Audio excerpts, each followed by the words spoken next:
Hello students, सृजन education में आपका स्वागत है। आज हम लोग चैप्टर पढ़ेंगे लाइट पर एक क्लास मैंने वीडियो पहले ही डाल रखा है, उससे आगे आज पढ़ने वाले हैं। ठीक है, तो आज लाइट चैप्टर में सबसे पहला जो टॉपिक लिया है रियल एंड वर्चुअल इमेज। तो रियल एंड वर्चुअल इमेज क्या होता है? तो जब भी किसी मिरर पे देखिए, जब भी किसी मिरर के चलते जो इमेज बनता है, तो अगर उसको आप स्क्रीन पे देख सकते हो, किसी पर्दे पे देख सकते हो, तो उसे हम लोग कहते हैं कि ये इमेज रियल है ना। तो इसको डिफाइन कर सकते हैं ऐसे, when image is formed on screen then it is called real image. ये बहुत इंपॉर्टेंट है आपको ये समझना कि कब हमारा इमेज रियल बन रहा है, कब हमारा इमेज इन्वर्टेड बन रहा है। तो जब आप पर्दे पर किसी स्क्रीन पर इमेज को बनता हुआ देखते हैं, तो उसे हम लोग क्या कहते हैं? Real image. रियल इमेज हमेशा कैसा होता है? तो real image always formed inverted, यानी कि उल्टा होता है। बहुत कम केस, यानी कि एक ही केस है जिसमें कि रियल इमेज यानी कि कॉनकेव मिरर में, खैर उसकी बात बाद में करेंगे। तो रियल इमेज ऑलवेज कैसा होता है? इन्वर्टेड होता है। और अगर वर्चुअल इमेज की बात करें तो वर्चुअल इमेज कैसा होता है? तो वर्चुअल इमेज वैसे इमेज को बोलते हैं जिसे हम किसी स्क्रीन पर नहीं देख सकते, यानी कि वो बस एक काल्पनिक होता है और उसमें हम लोग बोल देते हैं कि वो पर्दे के पीछे बन रहा है, यानी पर्दे के पीछे कहीं पे आपको दिखाई नहीं देगा, तो इसलिए उसे कहते हैं वर्चुअल इमेज, है ना। तो the image which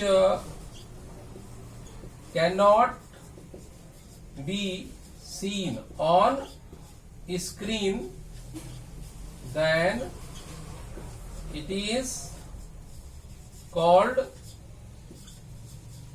virtual image। लेकिन वर्चुअल इमेज में खास बात यह होती है कि वर्चुअल इमेज हमेशा सीधा होता है, यानी कि वर्चुअल इस पे यहां पे स्पेलिंग ठीक कर लेंगे। Virtual image always formed erect और या यूं कह लें कि इसको सीधा होता है। ठीक है, तो ये रियल इमेज और वर्चुअल इमेज दो तरह के इमेजेस फॉर्म होते हैं, कॉनकेव और कॉन्वेक्स मिरर में। और इन दोनों का ये सिचुएशन है, रियल जो होता है वो पर्दे पे दिखता है, और जो रियल नहीं होता है, वर्चुअल होता है, वो पर्दे पे आपको स्क्रीन पे नहीं दिखता है। ये दोनों की पहचान है। रियल हमेशा उल्टा होता है और वर्चुअल हमेशा सीधा होता है। ठीक है, अब फॉर एग्जाम्पल, अब मान लीजिए कि कोई ऐसा है, कनकेव मिरर है। ठीक है, कनकेव मिरर है और यहां से ये प्रिंसिपल एक्सिस है और ये रे ऑफ लाइट मान ली यहां से चल रही है, ये भी कई रे ऑफ लाइट चली, कोई ऑब्जेक्ट इंफिनिटी पे है, तो आप यहाँ पे फोकस पे, यहाँ पे आपको ये सारी काटती हैं, सारी रेज आके काटेंगे, तो ये फोकस पे। तो इसका मतलब क्या है कि यहाँ पे ये इस साइड में नहीं बन रहा है, सामने ही बन रहा है। तो जो जैसा भी बनेगा ये रियल इमेज ही बनेगा, और रियल इमेज बनेगा तो वो कैसा बनेगा? इन्वर्टेड बनेगा। और भी बहुत सारे ऐसे केसेज हैं जिसमें कि इसी साइड बनेगा, थोड़ा बड़ा बनेगा, जैसे जैसे आप नजदीक लाओगे इमेज बढ़ता चला जाएगा, जितनी दूर पे रखोगे ऑब्जेक्ट इमेज उतना छोटा रहेगा। ठीक है, अब हम लोग इससे आगे पढ़ेंगे कि कॉनकेव मिरर, स्फेरिकल मिरर के बारे में मैंने लास्ट क्लास में बताया है। तो कनकेव मिरर में जो इमेज फॉर्मेशन होता है उसके कुछ रूल्स होते हैं। On the basis of that rule हम लोग इमेज फॉर्मेशन जो है वो करते हैं कि हाँ ऐसे ऐसे रे ऑफ, मतलब कहने का मतलब रे ऑफ लाइट इस तरह से आ रही है तो इमेज ऐसे फॉर्म होगा। तो देखिए कुछ रूल्स हैं जिसको मैं यहां पे बता देता हूं। जैसे सबसे पहला rule, rules of image formation, rules of image formation by concave. अभी मैं कनकेव के बारे में बताऊंगा, concave mirror.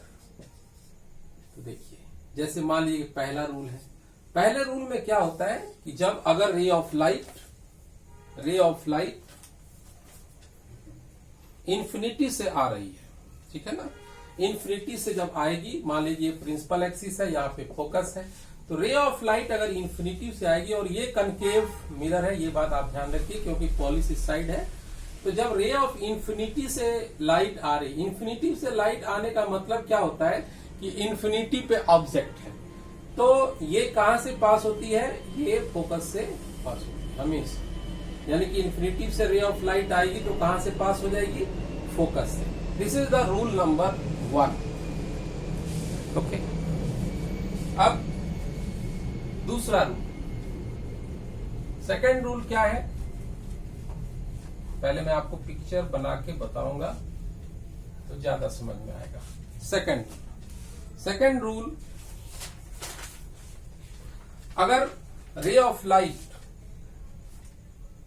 Of light centre of curvature से, मान लीजिए पैरेलली नहीं आ रही है, यहां पे फोकस है, यहां पे सेंटर ऑफ कर्वेचर है, तो अगर ray of light centre of curvature से ऐसे नहीं जाकर के ऐसे गुजर गई तो क्या होगा, अगर जिस तरह से ये गई थी, जिस तरह से ऐसे गई थी, फिर वापस उसी रास्ते से रिटर्न बैक होगी। तो ये दूसरा रूल है, रूल नंबर 2। यानी कि अगर आप इसको शब्दों में लिखना चाहते हैं, वर्ड्स में लिखना चाहते हैं, तो आप लिख सकते हैं when ray of light passing through the center of curvature it again return back on the same path, ठीक है। This is called second rule of image formation by concave mirror। अब third rule number 3। Rule number 3 में क्या कहते हैं कि अगर focus से, अगर कोई कनकेव मिरर है और इसका ये फोकस है, ये सेंटर ऑफ कर्वेचर है, तो अगर यहां से फोकस से गुजर रही है, कोई रे ऑफ लाइट ऐसे गुजर रही है, तो कहां जाएगी, तो प्रिंसिपल एक्सिस के पैरेलली मूव करेगी। इसे कहते हैं हम लोग रूल नंबर, थोड़ा नोट कर लीजिए आप लोग, फिर आगे बढ़ते हैं। तो आप देखो, यहां पे देख रहे हो, ये आपका ऐसे प्रिंसिपल एक्सिस के पैरेलल रिफ्लेक्ट होती है, ठीक है। तो पहला रूल क्या कहता है कि जब इंफिनिटी से रे ऑफ लाइट आती है तो फोकस से होकर गुजरती है। दूसरा रूल कहता है कि जब सेंटर ऑफ कर्वेचर से गुजर रही है तो रिटर्न बैक हो जाती है उसी पाथ पे। और तीसरा रूल ये कहता है कि जब आपका रे ऑफ लाइट फोकस से गुजर रही है तो क्या होगा, प्रिंसिपल एक्सिस के पैरेलली वापस आ जाएगी। एक और रूल जो कि फोर्थ रूल है, उसमें आपको ये बोला गया है कि अगर रे ऑफ लाइट पोल पे जाके टकराती है, अगर कहां जाके टकराती है, पोल पे, यानी कि आपको पता है कि मिरर में कौन सी जगह होती है, पोल। तो मिरर में होती है ये वाली जगह, कनकेव मिरर में जब प्रिंसिपल एक्सिस जिस पॉइंट से गुजर रही है ये है पोल। तो अगर यहां पे आके टकराती है तो वापस उतना ही एंगल बनाते हुए इस तरीके से रिफ्लेक्ट हो जाती है। This is the rule number 4। अब आपको जब किसी न्यूमेरिकल में इस तरह का सवाल पूछा जाता है कि आप फोकल लेंथ निकालिए या ऑब्जेक्ट का डिस्टेंस निकालिए, साथ में ये भी जोड़ दिया जाता है कि इमेज फॉर्मेशन कहाँ होगा ये भी बताइए, तो इमेज फॉर्मेशन आप इन रूल्स की सहायता से बता सकते हैं, ठीक है।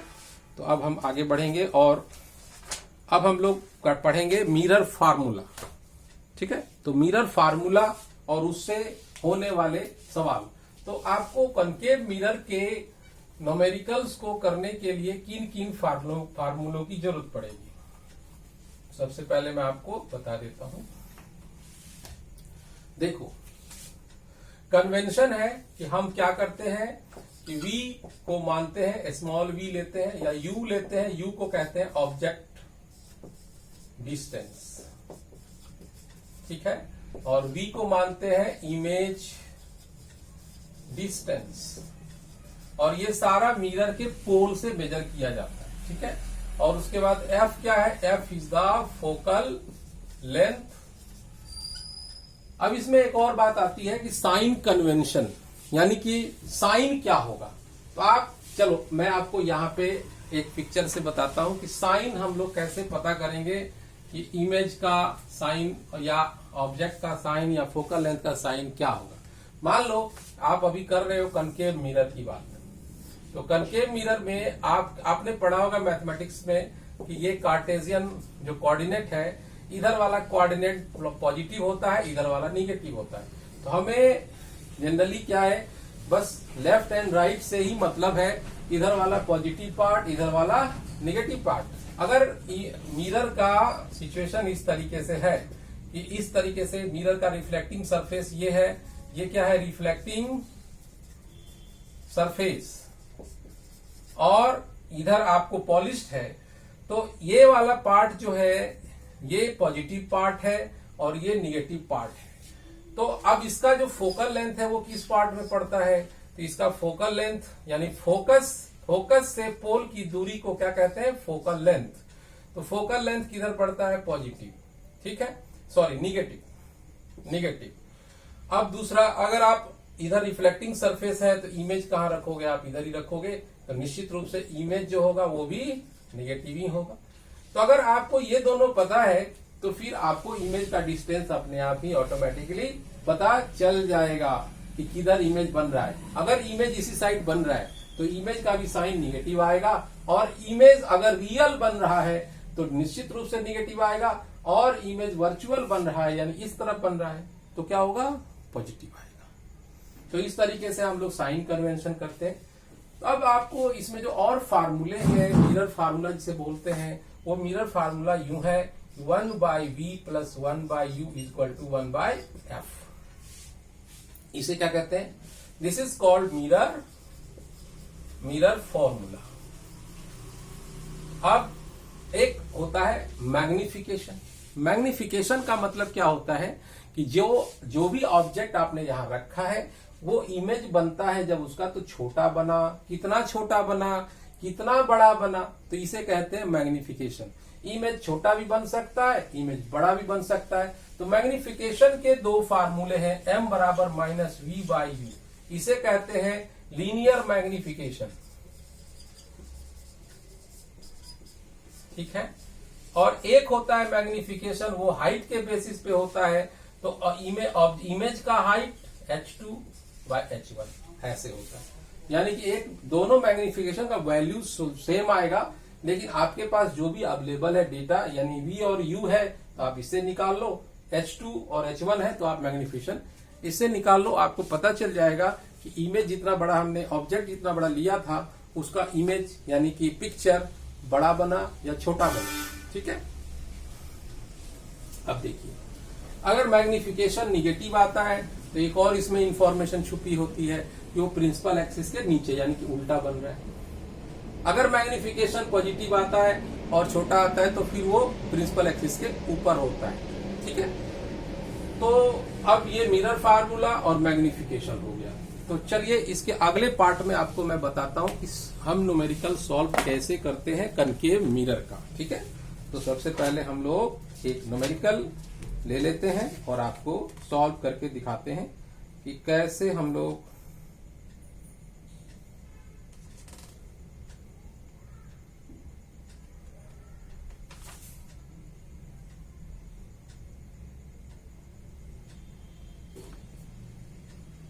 न्यूमेरिकल करेंगे। तो जस्ट अब इसको मैं हटा दूंगा और मैं एक न्यूमेरिकल लिखूंगा concave mirror.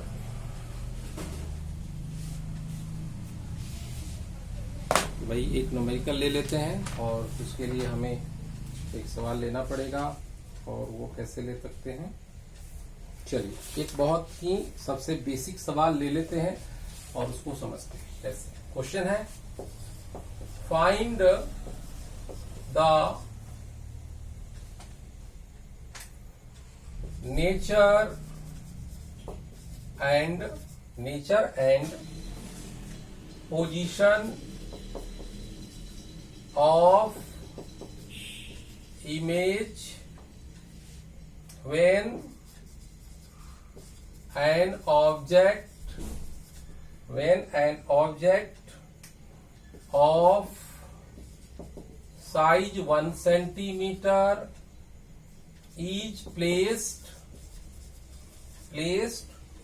at a distance of 15 centimeter from a concave mirror of focal length 10 centimetre. देखो बच्चों, यहाँ पे आपके पास बहुत सारे इंफॉर्मेशन होते हैं किसी भी न्यूमेरिकल में। On the basis of, with the help of that information, those information we solve the problem. तो हमें सबसे पहले क्या करना है, सबसे पहला काम हमारा है कि हमारे पास क्या क्या इंफॉर्मेशन दिया हुआ है पिक करते हैं। तो हम लोग यहाँ पे ऐसे लिखते हैं, गिवन क्या क्या दिया हुआ है। तो सबसे पहले साइज ऑफ ऑब्जेक्ट की साइज को हम लोग H1 से डिनोट करते हैं, वो है 1 सेंटीमीटर। और क्या कह रहा है, 1 सेंटीमीटर का इमेज प्लेस किया गया, कहां पे किया गया, 15 सेंटीमीटर डिस्टेंस, कनकेव मिरर से 15 सेंटीमीटर 15 सेंटीमीटर की डिस्टेंस पे इमेज को ऑब्जेक्ट को रखा गया। तो ऑब्जेक्ट का डिस्टेंस u होता है, और इसके साथ जनरली आप अगर कनकेव मिरर लेते हो तो इसी साइड में इमेज रखोगे। इस साइड में देखो, इस साइड में इस साइड में ऑब्जेक्ट रखोगे, तो यानी कि यहां होगा -15 सेंटीमीटर। इधर आपने इमेज ऑब्जेक्ट रख लिया। अब क्या है कि आपको फोकल लेंथ भी इसका इधर ही होता है, तो फोकल लेंथ बराबर -10 सेंटीमीटर। अब आपको क्या कह रहा है कि find the nature and position. Nature का मतलब ये कह रहा है कि रियल बनेगा, वर्चुअल बनेगा, उल्टा बनेगा, सीधा बनेगा। पोजीशन का मतलब ये होता है कि कितनी दूरी पे बनेगा, कहां से किससे कितनी दूरी पे, तो इस मिरर से कितनी दूरी पे बनेगा। तो ठीक है, अब हम क्या करेंगे, सबसे पहला काम U एंड F पता है, तो हम लोग निकाल लेंगे V, यानी कि पोजीशन सबसे पहले निकल जाएगा। पोजीशन निकालते हैं बाय मिरर फॉर्मूला लगा देंगे, 1/V + 1/U बराबर 1/F हमने लिख दिया। अब हम वैल्यू पुट करेंगे। वैल्यू पुट कर रहे हैं तो हम यहाँ पे 1/1/V की जगह पे कुछ नहीं है, ही नहीं कुछ, और U की जगह पे क्या है 1/-15, और F की जगह पे क्या है 1/-10। अब क्या करेंगे, आपको पता है नॉर्मली ट्रांसपोर्ट करेंगे इसको, तो 1/V = 1/15 - 1/10। तो ये आपका हो गया 15 और 10 का एलसीएम बताएंगे आप, 15 और 10 30, यानी कि ये आ गया 30। तो 30 आ गया। अब आप क्या करोगे, 2 - 3, 1/V = -1/3। तो यहां पे आपको V का वैल्यू क्या आ जाएगा, रिवर्स हो जाएगा, -30 सेंटीमीटर। अगर सारे सेंटीमीटर में है तो आपका V भी सेंटीमीटर में ही आएगा। ठीक है, अब क्या करेंगे, तो आपको ये पोजीशन मिल गया। इसका मतलब ये है कि V यानी कि ऑब्जेक्ट जो बनेगा वो कहां बनेगा, यहां पे आपने रखा है इसका ऑब्जेक्ट, और आगे जाके बनेगा इमेज, और इमेज जो बनेगा कितनी दूरी पे बनेगा, 30 सेंटीमीटर की दूरी पर बनेगा मिरर से। और माइनस साइन इसलिए लगा है कि मिरर के इस साइड में बन रहा है जिधर निगेटिव साइड होता है ना। तो ऐसे लिखेंगे, will be formed at the distance of 30 centimetre. इसको ऐसे in front of mirror and in front of mirror. बस इतना ही लिखना चाहिए, बस ये है. और जाहिर है कि इमेज कैसा बनेगा, it will be real and inverted. अब अगली बात, यानी कि नेचर भी बता दिया, पोजीशन भी बता दिया, तो ये आपका अब साइज भी निकाल सकते हैं. अगर 1 सेंटीमीटर का ऑब्जेक्ट लिया है तो इमेज कितना बड़ा बनेगा, तो आप देखो कैसे बनेगा. मैग्निफिकेशन आप ऐसे निकाल सकते हो. मैग्निफिकेशन के 2 फार्मूले हमने बताए. एक होता है H2/H1 और इसको आप रिलेट कर दो V/U से. तो यहां पे आप क्या होगा, और H2 कितना है आपके पास, H2 नहीं पता, H2 ही निकालना है. H1 कितना है, 1 माइनस V का वैल्यू -30 और यहाँ पे U का वैल्यू कितना है आपके पास, तो U का वैल्यू आप देखते हैं -15. तो ये क्या होगा, H2 बराबर 30/-15 -2. इसका मतलब इमेज कैसा बनेगा, बड़ा बनेगा. और जितना बड़ा हमने लिया है ऑब्जेक्ट का साइज उससे दुगुना बनेगा. यानी कि 1 सेंटीमीटर लिया है तो हमें 2 सेंटीमीटर का इमेज मिलेगा. और ये माइनस साइन ये बताता है कि ये प्रिंसिपल एक्सिस के उल्टा नीचे बनेगा, यानी कि इमेज इस तरह से बनेगा. ठीक है, तो ये पूरा न्यूमेरिकल सॉल्व करने का ये मेथड है और इस तरीके से आप सब कुछ निकाल सकते हैं. आज के लिए हम लोग इतना ही. नेक्स्ट क्लास में फिर मैं लाइट पर एक सीरीज अब मैंने कर दिया है, पूरा चैप्टर पढ़ाऊंगा और पूरा चैप्टर आपको इसमें मिलेगा. न्यूमेरिकल्स प्रैक्टिस भी मिलेगी, तो आप लोग डेफिनेटली इसका फायदा उठाइए. और हर क्लास में आपको आगे मैं बढ़ाता जाऊंगा. तो बाकी जो भी है आपको नेक्स्ट क्लास में. अभी तक आज के लिए इतना ही. बहुत बहुत धन्यवाद. Thank you very much.